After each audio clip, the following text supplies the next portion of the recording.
Hello student, today we are going to learn English grammar. 6th standard English grammar. आपण पाहत आहोत chapter preposition. Now, last time we discussed about the preposition of type of preposition. Preposition of place, preposition of age. Today we are going to discuss the preposition of time. Preposition of time. Then what is meant by preposition of time? चला म्हणजे आपल्याला preposition use करायचे पण ते कसे use करायचे हे preposition आपल्याला वेळ दर्शवते. ओके टाइम मग कुठले कुठले आहेत on at in for from since यासारखे सॉरी सायन्स वाले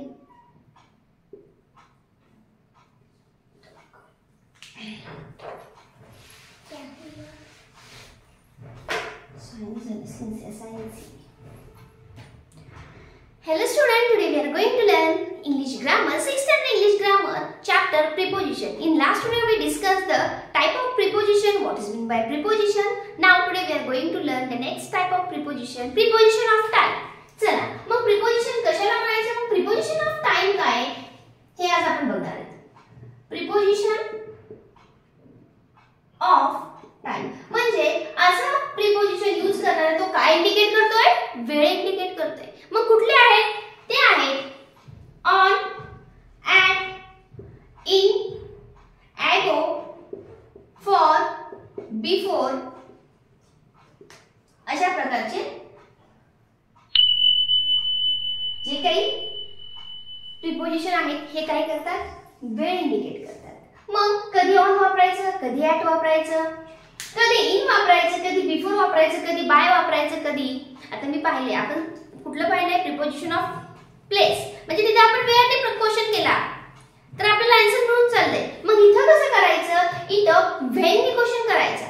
पहा एक एक्झाम्पल मी तुम्हाला सांगते तुम्हाला ॲक्युरेट प्रिपोजिशन ओळखायचं असेल तर या पद्धतीने जावं लागेल. तुम्ही त्या क्वेश्चन विचारायचं त्याला व्हेन पहा the train reach the station train reach the station at हे प्रिपोजिशन वापरले at 10 o'clock. पहा इथे काय केले at वापरले at हे प्रिपोजिशन काय इंडिकेट करते आता पहा तुला क्वेश्चन माहित नाही फक्त प्रिपोजिशन ओळखायचं आहे त्यातलं कुठलं प्रिपोजिशन आहे पटकन समजेल तुम्हाला कोणी अभ्यास केला असेल त्याला समजेल.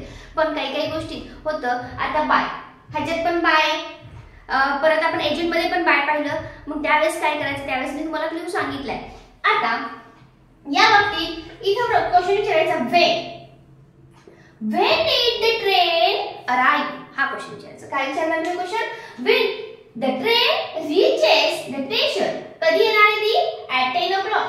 मग आपण क्वेश्चन काय विचारायचा when did the train arrive म्हणा किंवा तुम्हाला रीचेस अराइव्ह कशाला ते रीचेस तसा बघा पण व्हेन प्रश्न विचारा कुठला कशाला प्रश्न विचारायचा व्हेन प्रश्न विचारायचा. जर तुम्हाला आन्सर तसे मिळत असेल तर म्हणायचं this is the preposition of time. हा ॲट कशासाठी वापरले प्रिपोजिशन ऑफ टाइम साठी. आता सपोज या ठिकाणी माय सिस्टर आता येणार असेल तर आपण म्हणजे रविवारी येणारे असं म्हणायचं तर आपण त्या ठिकाणी म्हणजे सपोज ऑन कधी वापरायचं. जर संडे मंडे असे डेज असतील तर ऑन संडे ऑन मंडे असं आपण म्हणू शकतो. वी आर सेलिब्रेटिंग दी कुठला प्रोग्राम असेल किंवा फ्रेंडशिप डे ऑन संडे असं म्हणू शकतो. कारण आज आम्हाला वेळ नाहीये आज आहे पण वेळ नाहीये पण आम्हाला काय करायचं सेलिब्रेशन करायचं त्या गोष्टीचं. मग आम्ही या ठिकाणी या वेळेस आम्ही काय करणार आहोत ऑन संडे ऑन मंडे अशा डेला तुम्ही ऑन लावा. ओके देन नेक्स्ट जर day night I will meet at night असं म्हणू शकतो. मग ॲट कधी वापरायचं डे नाईट अशी वर्ड्स असतील तर तुम्ही काय वापरा ॲट वापरा. मग आता इसवी सन असेल तर मग काय वापरायचं जर सपोज 2024 असेल तर मग काय वापरायचं इन 2024 इन या बाबतीत वापरायचं. सो परत दीर्घकाळ दाखवायचं तुम्हाला जानेवारी पासून डिसेंबर पर्यंत मी अभ्यास केला तेव्हा कुठे हा रिझल्ट दिसतोय असं म्हणायचं तर फ्रॉम म्हणायचं. त्यावेळेस काय म्हणायचं फ्रॉम म्हणायचं फ्रॉम जानेवारी टू डिसेंबर असं काय म्हणणार तुम्ही तिथं फ्रॉम म्हणणार. म्हणजे आपल्याला लॉंग पिरियड दाखवायचा तर तुम्ही फ्रॉम वापरणार. जर एखादी इन्स्टिट्यूशन दाखवायचं तर इन वापरणार. किंवा तुम्हाला म्हणायचं असेल मी 20 वर्षापर्यंत त्यांनी त्या बशर या किती असं काही सांगायचं तर फॉर वापरतात. For 20 year. काय वापरतात? For 20 year. म्हणजे समजायला तुम्हाला हे प्रिपोजिशन कुठल्या टाइमसाठी on, at, for, in, from, since, by, for अशा पद्धतीने. मग बाय कुठे वापरायचं? आपण टाइम साठी वापरू शकतो. 6 PM, 10 PM या पद्धतीने तुम्ही प्रिपोजिशन ऑफ टाइम असेल तर त्यावेळेस काय करायचं? क्वेश्चन त्या सेंटेन्स करायचं व्हेन जर तुम्ही क्वेश्चन विचारला आणि प्रॉपर आपल्याला आन्सर मिळालं तर समजायचं की this is the preposition of time. Okay, next पाहणार आपण preposition of manner. Preposition of manner. मग काय असतं प्रिपोजिशन ऑफ मॅनर? आपण कसं वागतो मॅनर्स. आपण नेहमी काय म्हणतो त्याला मॅनर्स. ओके, या वर्डवरूनच जायचं. आपण जे वापरतो शब्द त्यानुसारच शिकत चला. खूप बर्डन घ्यायचं नाही म्हणजे आपल्याला कुठलीही गोष्ट इझी आणि सोपी वाटेल. चला म्हणजे म्हणायचं आता प्रिपोजिशन ऑफ मॅनर. आता मॅनर काय असतं? प्रत्येक गोष्टीचे असतात. वागण्याचे, बोलण्याचे. प्रत्येक जण तिला बोलण्याचे काही मॅनर्सच नाहीये. ती कुठं काही पण बोलते. म्हणजे काय करतो आपण बिहेव कसं करतो, आपण वागतो कसं, आपण एखाद्याला बोलताना आपलं कुठलं मॅनर्स आहेत याला आपण मॅनर्स म्हणतो. मग तेच असते प्रिपोजिशन ऑफ मॅनर. म्हणजे एक्झाम्पल सांगायचं झालं हाऊ कसं करते ती, कसं बोलते, कसं लिहिते. किंवा डायनिंग टेबल बसायचं table manners. He has so beautiful table manners. कारण तिला टेबल मॅनर्स खूप छान आहेत. तिला कुठल्याच कुठलं हे घ्यायचं ते सगळं जमतं आणि व्यवस्थित वागते असं जर आपण टेबल मॅनर्स म्हणतात. स्पीकिंग बद्दलचं ती कोणाला कुठल्या पद्धतीने बोलायचं, मोठ्यांना किती आदराने बोलायचं, लहानांना कसं समजून घ्यायचं, गोड बोलायचं, ह्या सगळ्या गोष्टी म्हणजे तिला स्पीकिंग मॅनर्स. ह्या सगळ्या गोष्टीला आपण काय म्हणतो अशा बाबतीत मॅनर्स म्हणायचं. ओके, मग सपोज एखादं वेगळं घेतलं तर बोलल्यावरच घेऊया.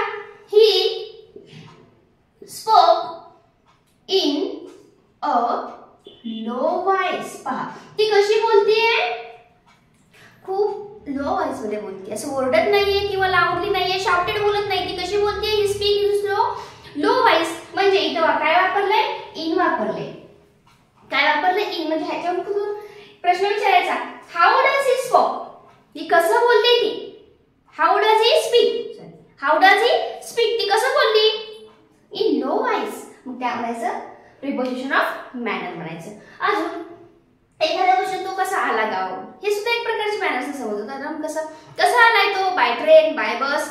For example he travelled by train. कशाने आला किंवा कसा आला? By train. मग आता इथं कुठलं आहे? हे प्रिपोजिशन ऑफ मॅनर आहे. समजायले? तुम्ही याला कशाने क्वेश्चन विचारणार? हाऊ ने विचारला तर तुम्हाला इझी त्याचा आन्सर मिळून जाईल. Now next thing is next type and last type of preposition is तुमच्या सिलेबसला लास्ट टाइप आहे प्रिपोजिशन ऑफ डायरेक्शन. एकदम सोपं तुम्हाला समजून जातं. डायरेक्शन म्हणजे की सगळ्याला कळतं काय नाही दिशा दर्शवत असेल इकडं तिकडं. बरोबर आहे. त्याच पद्धतीने आपल्याला जायचं टूवर्ड, फॉरवर्ड, बॅकवर्ड या पद्धतीने. सी स्टेप फॉरवर्ड आपण म्हणू शकतो. किंवा ए ट्रेन तुझ्याकडे यायली म्हणजे टूवर्ड्स अशा पद्धतीने यायली. तू बाजूला सरक असं बोलतो ना आपण. तेच मराठीतलं आपण इंग्लिशमध्ये करायचं. पण डायरेक्शन फॉर एक्झाम्पल घेतलं ही रन टूवर्ड द बिल्डिंग. पहा ती कुठं पळाली आहे? इमारतीच्या दिशेने पळाली. म्हणजे टूवर्ड्स काय? हे प्रिपोजिशन आहे. टूवर्ड्स काय? हे प्रिपोजिशन. मग याला कसा क्वेश्चन विचारायचा? वेअर. याला कशाने प्रश्न विचारायचा? Where did run. ही कशी कुठं पळते, कुठल्या दिशेला पळते, तेव्हा काय विचारणार आपण त्याला प्रश्न? वेअर ने क्वेश्चन विचारायचा. तुम्हाला याचं उत्तर येऊन जाईल. For example he came out of the Bush. पहा ती बुश मधून कुठून आली आहे? बुश मधून आली. तर कोणाला वाटेल फक्त ऑफच प्रिपोजिशन आहे. आउट ऑफ नाही तर आउट ऑफ हे प्रिपोजिशन आहे. तुम्हाला हे पण पाहायचंय प्रिपोजिशन. सिंपल प्रिपोजिशन कसे असतात, परत कंपाऊंड प्रिपोजिशन कसे असतात हे पण आपण डिस्कस करणार आहोत. पण या ठिकाणी फक्त लक्षात घ्या टूवर्ड, ऑफ, आउट ऑफ या पद्धतीचे प्रिपोजिशन कुठे वापरतात? डायरेक्शनला वापरतात. त्यामुळे तुम्हाला समजून येईल की कुठल्या दिशेला ओके, म्हणजे डायरेक्शन तुम्हाला कळलं नाही, दिशेनुसार आलं तर त्याला क्वेश्चन विचारायचा वेअर, म्हणजे तुम्हाला तुमच्या क्वेश्चनचा आन्सर मिळून गेलं तर ॲप्रोप्रिएट तुम्हाला आन्सर मिळून जाईल आणि तुमचं प्रिपोजिशन सुद्धा चुकणार नाही. ओके, तर यापर्यंत आपण टाइप ऑफ प्रिपोजिशन पाहिलेत. मग आपण नेक्स्ट व्हिडिओमध्ये डिस्कस करणार सिंपल प्रिपोजिशन कसले असतात, कंपाऊंड कसे असतात या सुद्धा बाबतीत आपण डिस्कस करणार आहोत. ओके, यामध्ये काही डाऊट असेल कमेंटमध्ये नक्की सांगा. व्हिडिओ कसा वाटला हे सुद्धा कमेंटमध्ये सांगत चला. व्हिडिओ बघत आपण शिकत राहिलो, पण लाईक करायचं लाईक करत चला आणि व्हिडिओला शेअर आणि सबस्क्राईब करायला मात्र विसरू नका. Okay, thank you.